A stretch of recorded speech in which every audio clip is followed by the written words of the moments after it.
Good morning mga ka-Promdi. So pagkalipas nga ng 7 araw na tayo po ay nagtanim ng talong, ay mag-i-spray po tayo nitong organic fertilizer. So usually po sa mga pag-transplant po natin, after 7 days po ang pinaka-advisable po na pag-apply ng abono. So depende po yan kung organic o yung mga commercial na abono po ang ating gagamitin.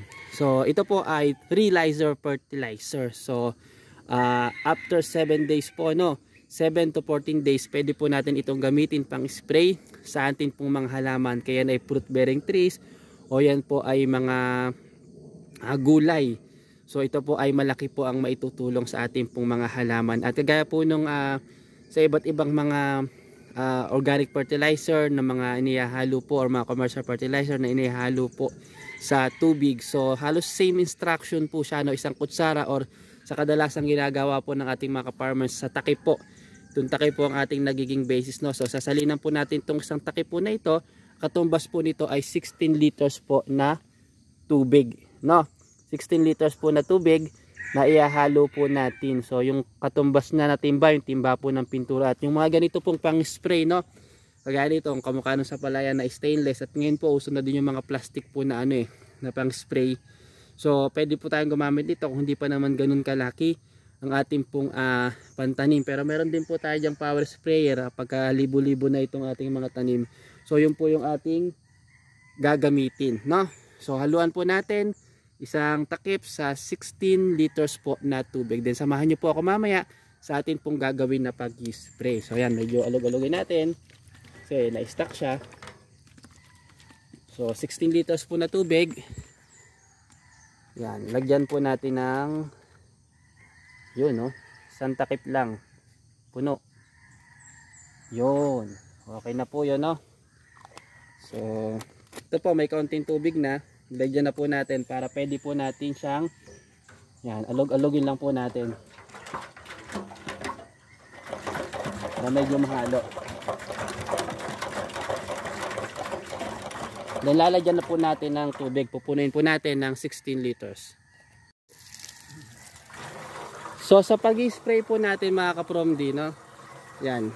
Dahil ito naman po ay organic, usually ginagawa po natin ang pag-spray po nito ay umaga.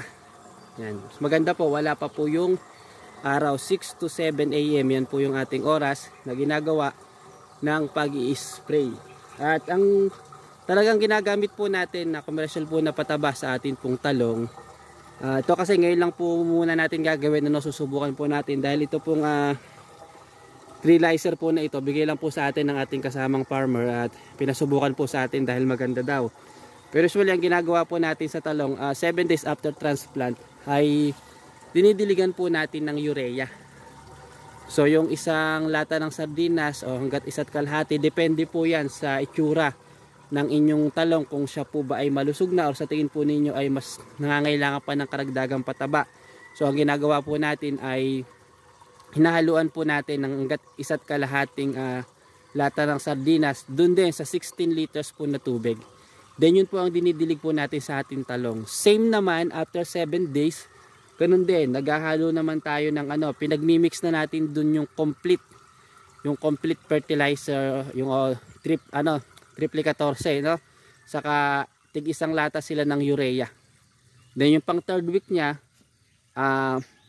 complete na lang po ang ating pong pagganon din, dilig din 1 lata ng sardinas sa 16 liters po na tubig. Then after po nun, pag sa tingin po natin ay nakaporma na yung ating mga talong sa pamumulaklak, saka naman po tayo nag-i-spray ng foliar fertilizer. So depende po yun, marami namang magagandang mga foliar fertilizer.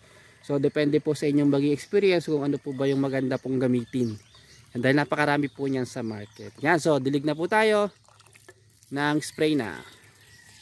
So yan, mag-apply na po tayo ng pataba sa ating tanim na halaman. So sa pag-apply po natin ng pataba, maraming paraan po yan. Pwedeng paupo, yung papailaliman mo siya. Pwedeng magtutunaw ka po sa tubig, then i-spray mo or ididilig mo. O kaya magbubutas ka sa gilid ng mga halaman, then babaunan mo ng mga pataba. Kaya yan po ay commercial, kaya yan po ay organic. So marami pong paraan ng pag-apply ng pataba sa atin pong halaman. So ginawa po natin ngayon, ito po ay organic fertilizer po na binigay po sa atin din ng ating pong ka-farmers. Yan, for more tanim updates, follow nyo po ako. Salamat po.